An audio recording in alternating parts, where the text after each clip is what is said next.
I often say this, but I have no idea what to talk about.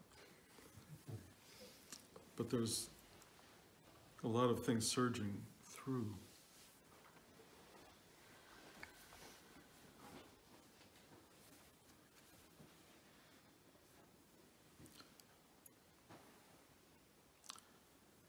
I guess what I really want to address is the exquisite importance of meeting yourself,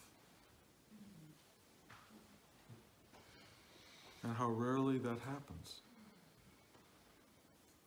because we all seem to think that this manifested being, personality, is us. And no, it's not untrue. This is who you are, but it's the smallest part of who you are. It's the least important part of who you are. It's the most temporary and impermanent part of who you are. And it is possible to go through a life and never figure out who you are.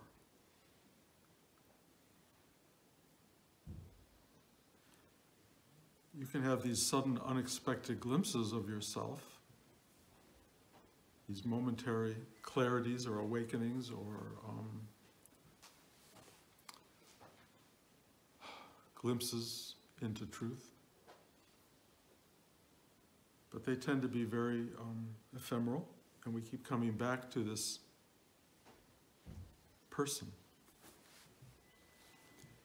Not that the person isn't deeply important in the scheme of things, or the universe would not have gone to all this trouble to create it. And it even seems to be happy, maybe even programmed to let you forget. For reasons we can all try to articulate in narrative terms, story terms. You know, the incredible joy of finding out who you are is pretty exquisite. Krishna and the gopis, you know, Krishna used to hide behind the trees so they could find him over and over and over again, because the joy of discovery is so great.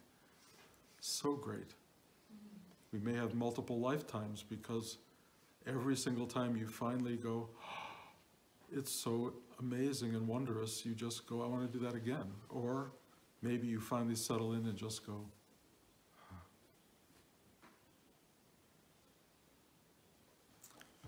There was a woman in class yesterday who I really love, and whose husband died a year and a half ago in a car crash.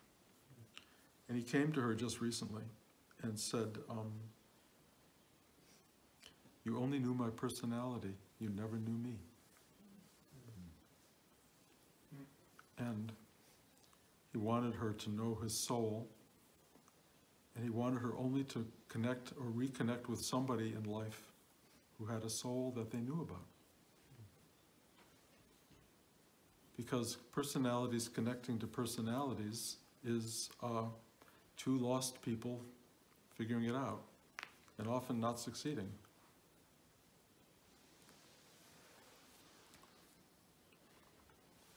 We talk about it in our culture, in Western culture, as becoming your authentic self. And of course that means something different to everybody. And usually it has somehow being true to what you know of yourself, which is usually, you know, that you have certain likes and dislikes, or you have certain, you know, preferences or hatreds, or whatever it is that you seem to feel you are. And you want to be true to that person, and that's a good step on some level, better than being not true to yourself. But the real true to self means a discovery of who is behind this manifested reality that you are living. What is behind this? Is there anything behind it? You know, some people walk around going, nope, nothing behind it, just this, you know, born, die, over, finished, complete. And that's fine if you want to live that life. But if you are one of those lucky people, and most of those of you who are sitting here or listening to this are lucky people, something in you has come to either know or believe or hope for something beyond that. That there's something embracing this strange, kind of unknowable, in many ways bizarre manifested universe that we inhabit.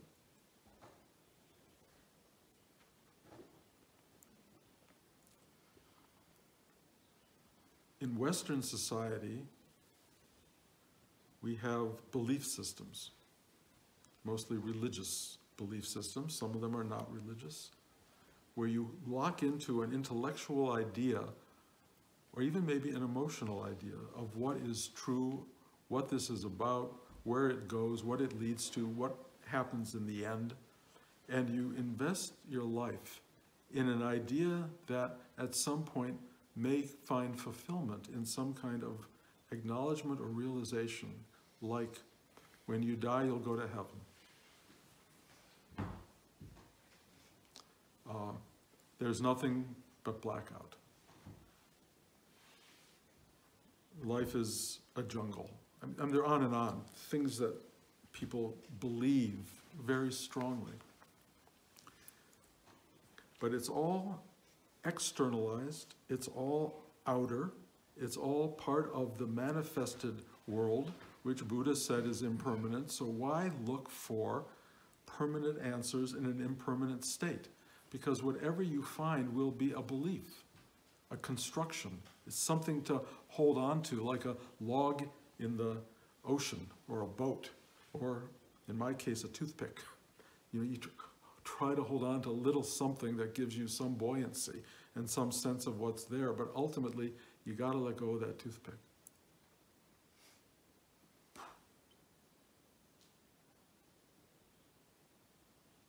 Then what? Well, there's an alternative to holding on to anything. There's an alternative to grasping, thinking you have it, thinking you know it, living according to a belief that cannot sustain the changeable truth of being. There is something that can be done, and of course I talk about it every time I talk, which is find the inner path. There is an inner path that is rarely referenced in Western culture. There is a doorway that opens up into a place of exploration, if you will, but leads you to something that isn't about belief, isn't about conjecture, isn't about concept. There's this place inside that is simply there. It just is. But not only is it there, it is there. It is here. It has amplitude, magnitude, richness, vastness, power. It announces itself to you if you simply go inside and look. There is this huge yes, yes. It isn't much more than that. It's not a series of rules, not even the Ten Commandments really, although they come from that space. It's a place that knows what it is, and it is firmly established within.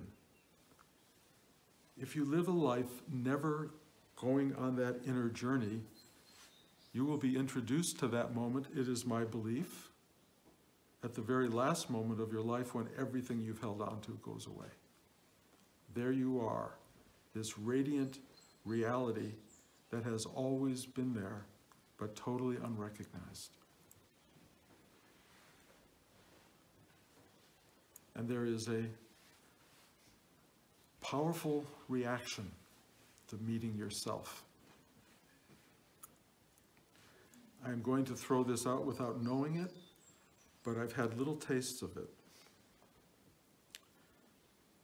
I've described in the past this journey that I've had up a hillside and discovering that Christ himself was standing on the top, spreading open his arms with so much love and so much greeting that I was terrorized and turned and ran down the hill because I knew I would be annihilated by that love. I would conjecture that when we find this inner space in ourselves at the moment of death perhaps, or even before, the reaction to it can be, finally, or it can be, no. Or it can be this incredibly strange feeling of, I have missed this truth the entire journey. I have lived a life unaware of who and what I was. That is a big burden. To recognize that your life was, in a sense, pointless. It was uninformed by you. It just happened. Now I will tell you, the enlightened reality in response to that is, oh. And you go, okay. And you kind of go, thank you for having been there my whole life. Sorry I didn't recognize you, but I am so grateful that you sustained me in this journey. That's a great reaction. But I think most of the reactions are, oh, how did I do that? There's a guilt, there's a sense of failure, there's a sense of I did it badly, or I missed the point in the boat and I got on the wrong track. And that is not true, really, but that's often how one responds.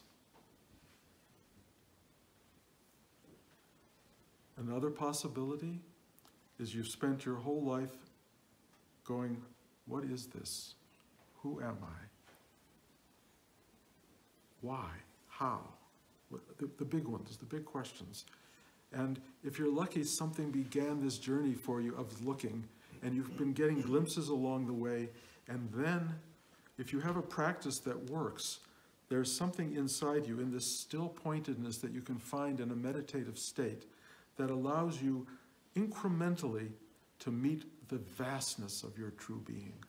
And little stuff falls away and you go, oh, oh, oh.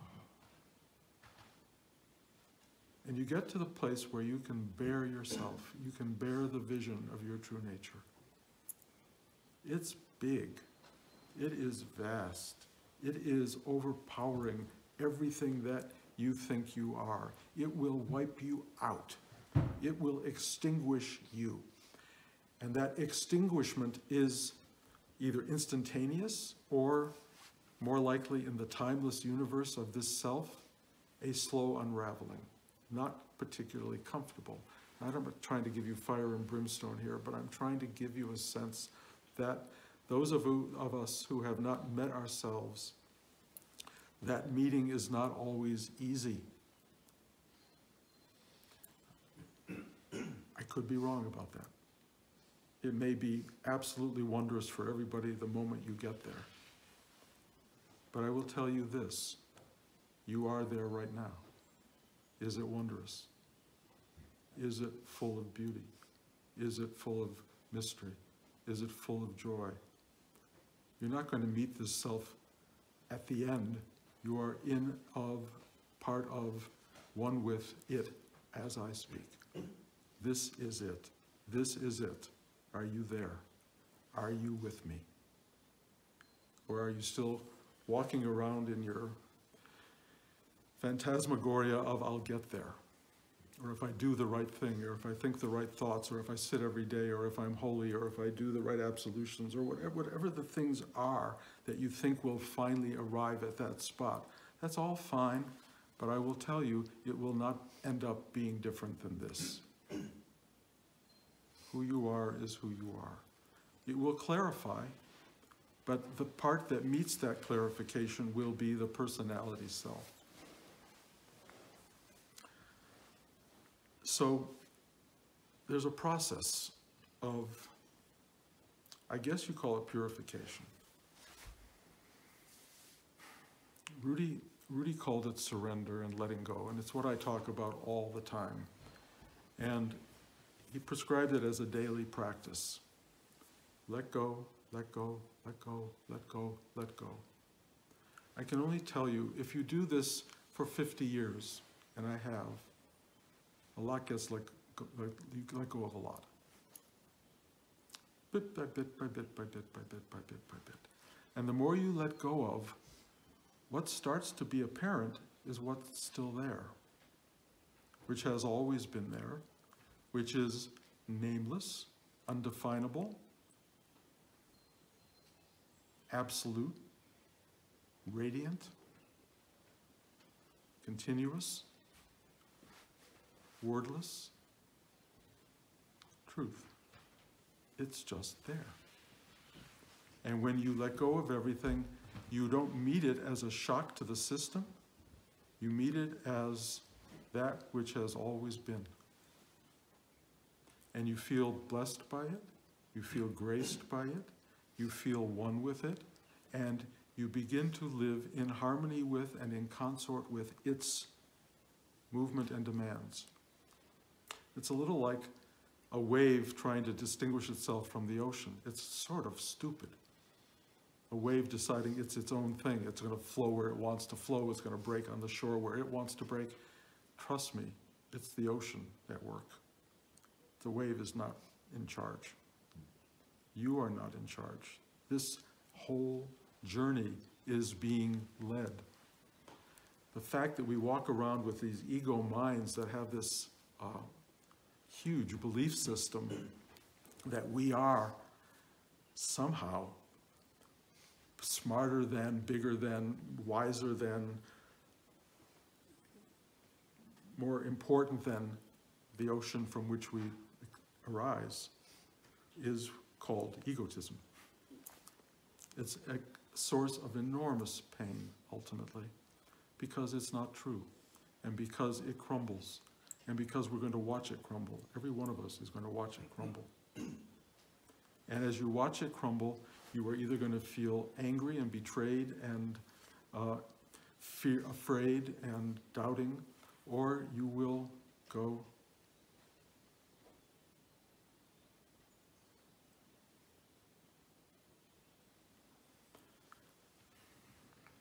I have now pretty much 50 years or more even into this practice, into this process. Longevity is valuable. It speaks to you, it teaches. I am still learning. I have gone from one grade to another, if you will. I've gotten into maybe PhD levels stuff, but it's an infinite unfolding. The more I sit, the more is revealed. It does not create an ego presence that fills itself and feels like it is the bearer of truth. It is the opposite of that. It is an emptying out, and truth comes through, and nobody owns it. There's nobody to have it. And it is not unique to this person. Everyone sitting here hearing these words is a vessel for that truth. Everyone. And if you begin to find that truth, if you begin to find that self that you are, that being that you contain, that thing which is expressing you, if you can find it, if you can connect to it, there's a singularity that emerges, a oneness, a wholeness, an absoluteness that is worth the whole ride. It's worth everything. And so these tiptoeing little moments that many people take into meeting themselves, it's fine, better that than not, I suppose, but there's so much more to be done. And I don't want to be here just saying, you should be doing this, or you should be doing that, because that's really annoying. But I will tell you, there's a gift awaiting you at any given moment. There is something inside you that is basically saying, welcome, come on in, I'm here, I'm right here. all the time.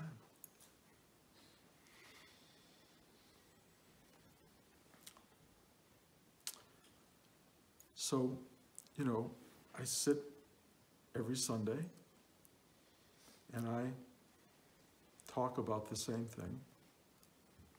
I've done this for years and years and years and years and years and years. And I see some people going, yeah, okay, yeah, okay. I don't watch a lot of people stand at the edge of the diving board and jump in. I watch most people tiptoeing around this thing, playing with it, contemplating it, dressing as though they know something, you know, they pontificate stuff. It's not about that. You don't have to say a word, you don't have to do anything, and I would totally shut up if they didn't keep pushing me into this thing. And I call it they. Everybody asks me, why is it they? I don't know why it's they, but it's a kind of huge singular plurality that pushes these words into the space around where I sit. And they come out. They're looking for a place to land. They're looking for someone who will say, I'm going to do this. I want to know myself. I want to move beyond my personality. I want to move beyond the insecurity that comes from being a temporary entity. I want to move to that which is endless and real. I want to touch that. I don't want to back into it. I want to move into it forward, eyes open, facing this truth. That's what I want in life.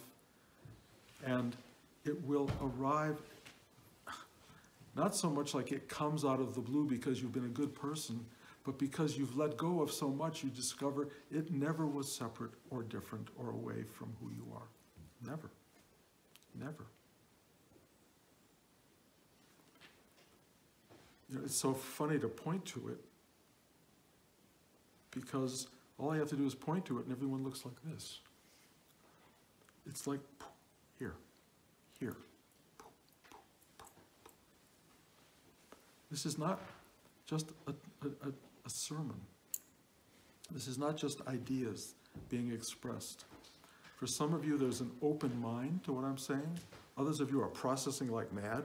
You know, yeah, maybe, I don't know, yeah, I'm going to check with some more teachers and maybe see if they agree.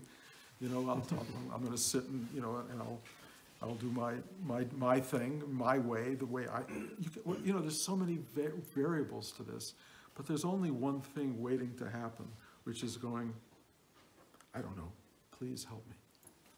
Please help me. And Rudy would add surrender. Please help me surrender. Let me get rid of the false. False is the wrong word because really in the end nothing is exactly false. But let me get rid of this misinformed part of my being. The part that sticks to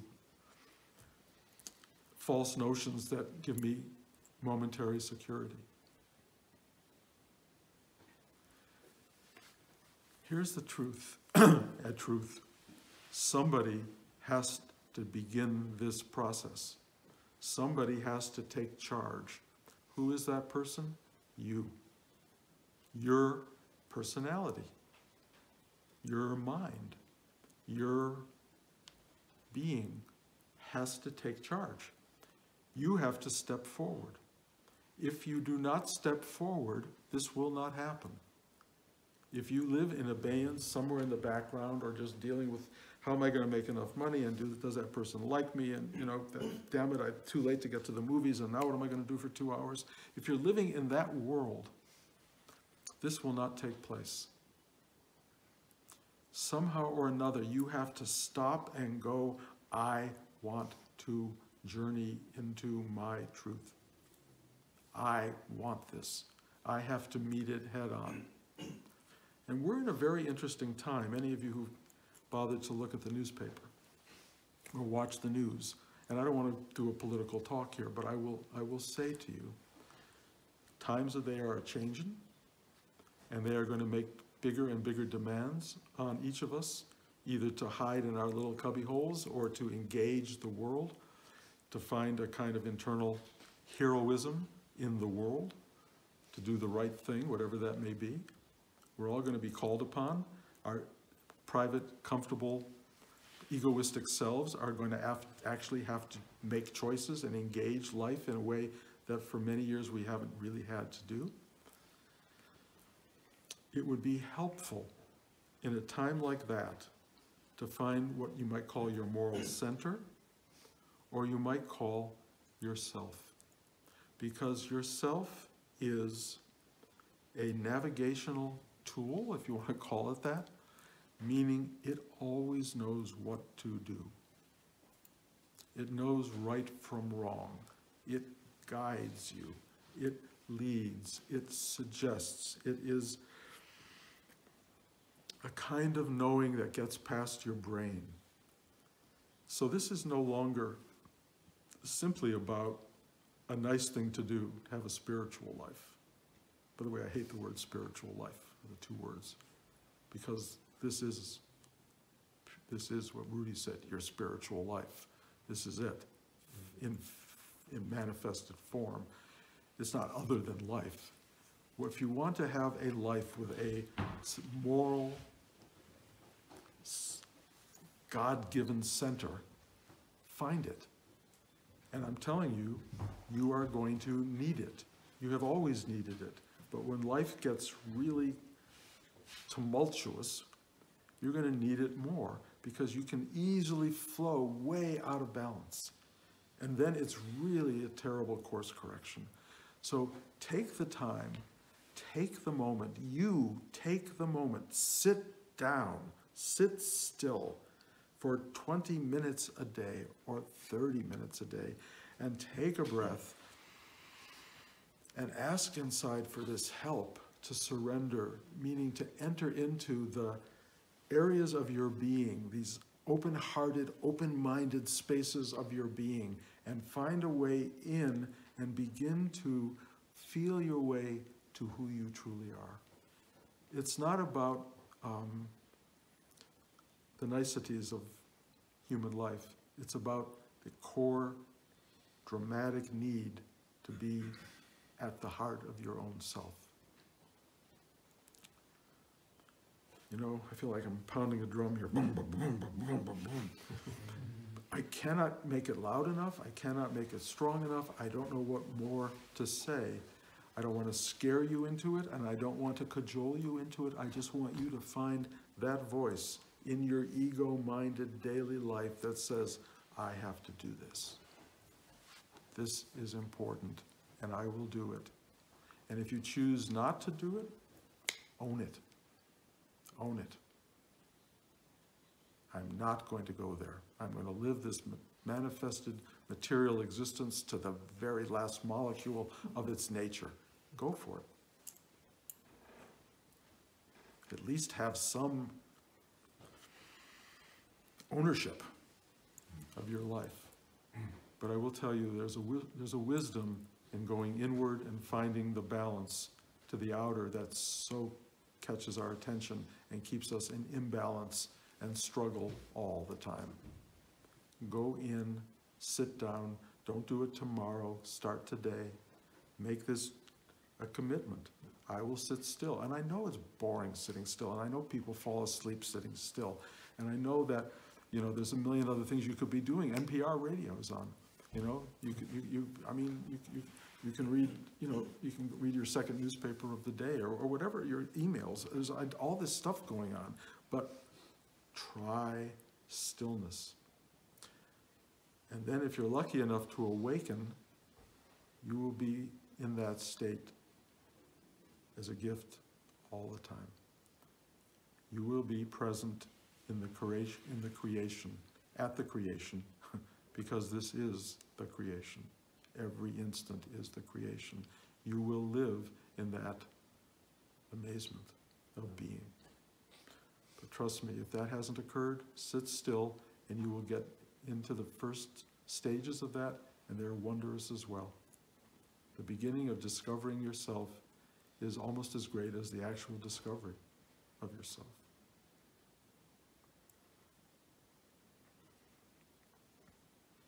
Take it on. Try to do this. Commit to it for yourself. Commit to it for all the people around you that you love, because they'll be served by it. Commit to it for the society you live in because it will benefit. Commit to it for the sake of the world because it needs you. And there aren't a lot of folks out there doing it, so it needs someone to stand up. Why not you? Thank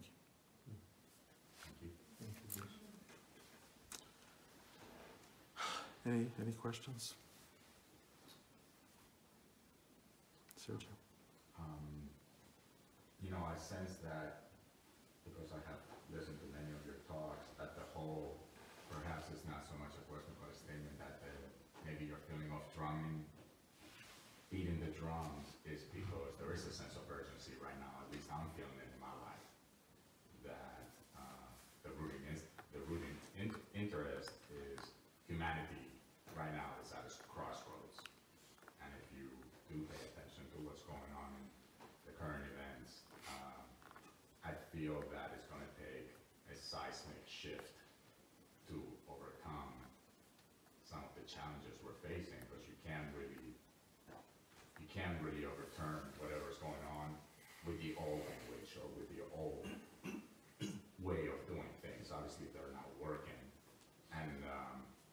I just feel that I'm feeling like that too. I'm feeling a little bit of not anxiety, because again, I do have this place of stillness to go to at all times, but I do feel that there's a little bit more of a drive or a push or a pull towards making something happen. Right? We are exactly the same page. I don't want to use this as a bully pulpit to talk the politics of our time or the ecology of our time, but I feel exactly what you're describing. I feel the urgency of this is beyond anything we've ever experienced before. I could talk about that for hours, and I won't, but I am of the opinion that seismic shift is occurring, and most of us are not prepared for seismic shift. Most of us are going to get buried in the earthquake that will occur, probably. I don't know how big it will be, but it could be worldwide and it could be massive. But the fear version of that does not help people. And so I tend to want more or less to put this in the terms of the Aquarian age. You know, when I was back in the 60s and I learned that the Piscean age was dying and we were now the bearers of the Aquarian age, giving birth to it, I looked only at the birth. I did not quite understand the death part. But the Piscean age, and I'm not an astrologer, but the Piscean age is ending and the Aquarian age is going to be born. How many of us will live to be in the Aquarian age? I don't know. I feel the planet doesn't want all of us at this moment in time because we're causing enormous problems. So it will perhaps save a few people. And it may be like Elon Musk on Mars. I don't know how it will work. But I do think that the most we can do, the best we can do, is share the truth of this with each other, send out the love that can emanate from the self, because it's really powerful, and let it do what it's going to do. I mean, it doesn't need us really, but on the other hand, it's using us. Like I say, I really don't love flying across the country to drive up to Big Indian to sit here and talk the same thing I could say easily from San Rafael or Los Angeles, but I am told, and I am also living out a promise that I made to be here. So I'll say it from here, and I'll say it from LA, I'll say it from San Rafael, and it's on YouTube. And I'm not the only person speaking. There are a lot of people starting to speak. Hopefully our voices will be heard, but that's the important part. The hearing of it will be essential so that you do what you have to do to enter into the dance with the universe that wants this thing, that wants the new birth to occur, that will occur. If we want to be part of that new birth, those of us, it is occurring. It is occurring. It is. We're definite. We're in it.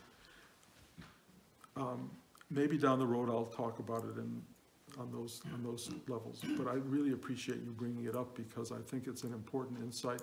Because this is not times as we've known them. This is not the usual day-to-day reality. Everything is really shifting.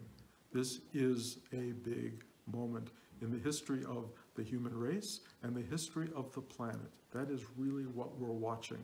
And, you know, you can tiptoe around that if you want, or you can dive in and say, I'm here, I'm going to show up, I'm going to do my part. And even though you feels like a little nothing part, loving one other person is vast. Loving yourself. Loving yourself harder.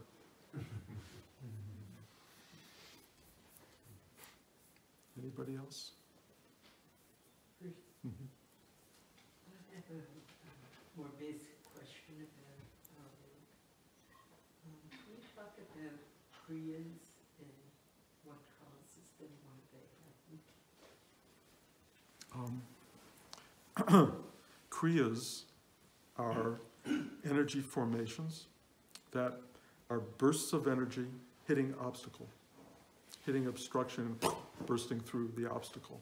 Like if there's a big surge of energy moving up your spine and it hits a narrowing of the spine, it'll burst through and your body will go like that. It's particularly powerful in the neck because it's going from the spinal column to the brainstem, which is smaller, so your neck will often shift like that. If it's a really big Kriya, your whole body will could fall over, literally, and it often does. And that's part of a Kundalini practice, which we do.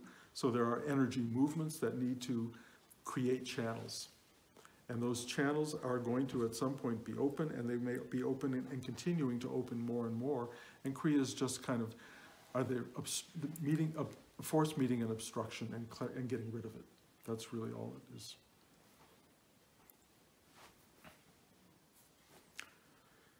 Okay. Lunch.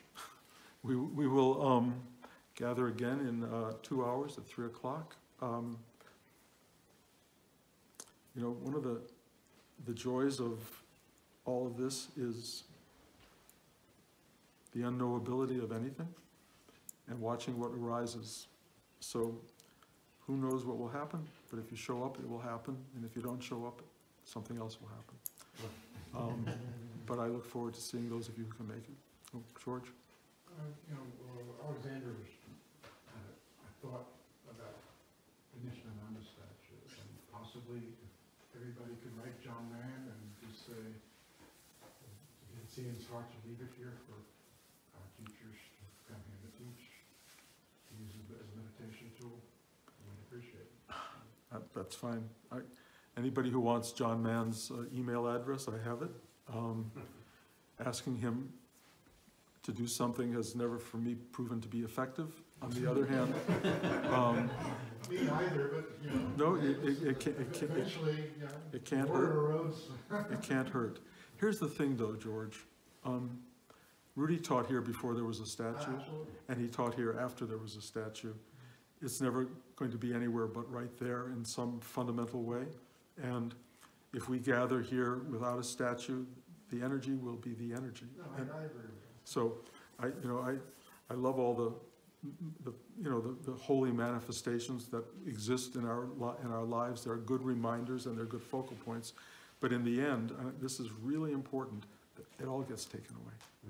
Everything gets taken away. And if you're walking around going, but the statue, no. I'm not doing that. No, I know. But I'm trying to just clarify that this journey is, you don't leave here with anything. Anybody. And so every opportunity you have, and I know you've had some good opportunities to let things go, it's all part of the process. And it's hard. I go through it. I mean, anybody who listens to my talks, trying to downsize my housing, it's like, oh, but you can't have that. But I love that work. I love this thing. We're all human. We all want to hold on. But in the end, you hold on to nothing. Yes? Would you consider coming to New York and maybe teaching somewhere other than here? Like in the city? Oh yeah, I'm open. I don't have anywhere to go. Used to be a host offers a place. Yeah, if somebody has a place that would hold, however many people we have here, I sure. I'm happy to do it. Happy is the wrong word. I am very inconvenienced by everything. I like to just sit home and play with my grandkids and, go for walks. But this has I was telling people, Eckhart Tolle and I had a meeting a couple of years ago, and we were talking about why do we still do this? And the only answer was very simple, because it wants to be spoken. And that's, you can't get in the way of that.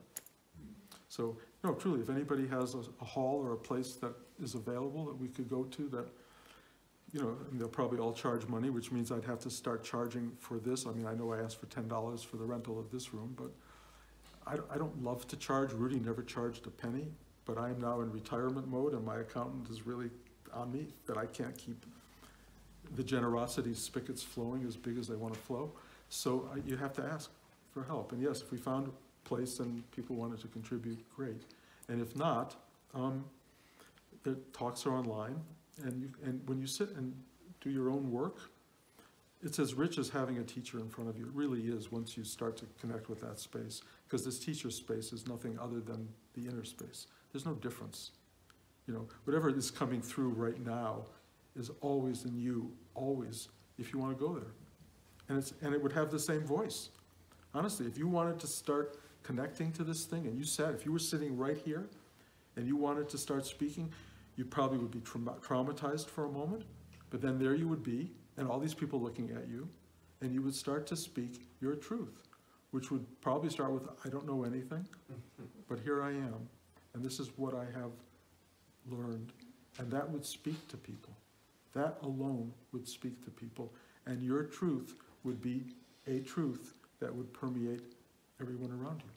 So there's value in that. And in some perfect world, I would have every one of you sit here and just do this. I thought about it yesterday because I hadn't gotten any sleep, and I thought I would just put everybody here for 3 minutes and let them do this and see what it was. Because the first minute's horrifying, the second minute is this is interesting, and the third minute is I never want to leave. It's so connected, it's so beautiful. So, but anyway, I can't make you all teachers, it's not exactly my responsibility. I do select people who seem to have a commitment to continue this, and I have done that. But if you want to share this kind of a practice, you know, well, one, talk to me. I wouldn't do the eyes open interaction with people because most people don't know what they're doing, and that can lead into complicated things. But if you want to share the underlying reality of this with people, do it. But don't pontificate. Don't talk like you know. I was interested in getting you to New York. Right, but I'm talking about you. I'm talking about you. Because, you know, in the end, this body's not going to be around forever, and take advantage of the ones you've got. You know, you've got it. The message is in you, truly, in you. So thank you. See you after lunch.